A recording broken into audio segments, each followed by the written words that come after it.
So recently, June, we see that the trend of going abroad for higher education, and I understand that as well. Kina bhako hola bhanera. But बाहिरको education compared to यहाँ कतिको difference छ?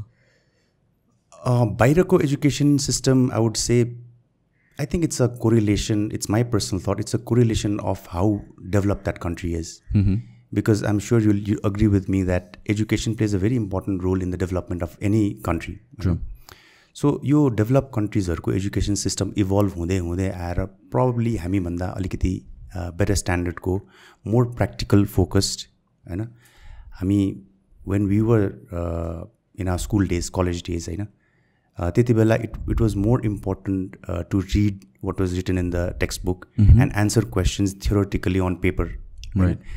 I think gone are the days. While I'm sure the Nepalese education system or Nepalese education providers are also increasingly being innovative, but I think there's a long way to go. There's definitely a gap between the quality of education between foreign universities and colleges and Nepalese. You know? It's not to say that Nepal ko ramro chaina bhaneko haina. Unaru chai ni because of the state of development that they are in, their education system has really evolved. Unaru more practical oriented bhaछन्, more on the ground focused bhaछन् rather than त्यो mug up गर्ने culture बाट they are shifting away. Class मा कतिको actively participate गर्छ, assignments हरु कतिको गर्छ. These things also carry a lot of weightage in their education system. So I guess that's how it should be. It's based on a very practical approach. So यहाँ भनौँ न for student जो चाहिँ throughout their life नेपालमा पढाएको छ, नेपालको education system मा adapt भएको छ, नयाँ country मा गएर it's a different education system, different way मा मार्किङहरु हुन्छ, different way मा prioritize गरिन्छ curriculum लाई. कतिको अप्ठ्यारो हुन्छ कि सजिलो हुन्छ to adapt to that? Yeah, that's a very good question because we've sent thousands of students from Nepal, you know, and a lot of our counselors, in fact, they are closely in touch with them, you know, and it's so good to see them completing their studies and you know, getting into a job there or coming back to Nepal and starting their own business. You know. What we have generally seen is Nepali students हरु चाहिँ नि international education system मा adapt गर्नु धेरै नै सजिलोसँग गर्ने हुन्छन्. Okay. When we talk to the university representatives who come to Nepal and interact with us, we ask them how is the student doing from Nepal. You know, हामीले last year पढाएको थियो, how is he or she adapting to your university भन्दाखेरि generally we see that Nepalese students हरु चाहिँ they adapt pretty well. You know, it's probably because of our culture.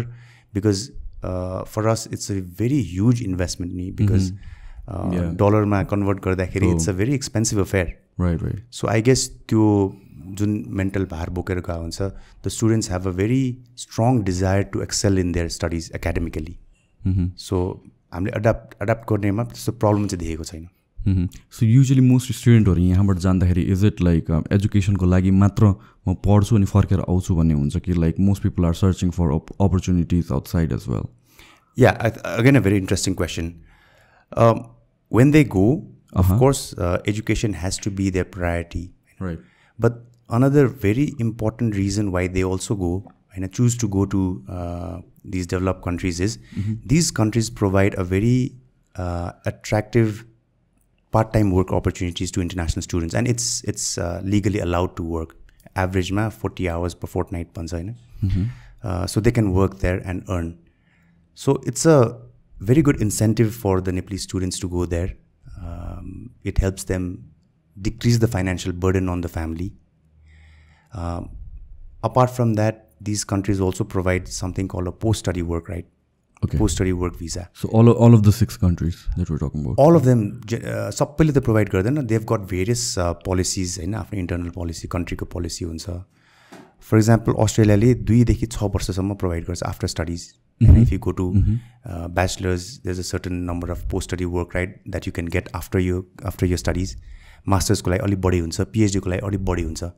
अनि अस्ट्रेलियाले के पनि गरेको छ भने main cities like Sydney, Melbourne, ब्रिस्बेनमा 2 वर्ष पाउँछ भने त्यही कोर्स तपाईं अलिकति भित्र गएर सिटीज लाइक पर्थमा जानु भने 3 वर्ष पाउला, 4 वर्ष पाउला. अझै पनि रिजनल एरियाजमा गयो भने 2 वर्षको सट्टा 4 वर्ष त्यस्तोहरु पाउने हुन्छ. युके ले पनि स्टार्ट गरेको छ त्यस्तो कुराहरु. So this kind of incentives sort of attract students from South Asia, and not just South Asia, all over the world, यो 6 वटा डेस्टिनेसन्समा?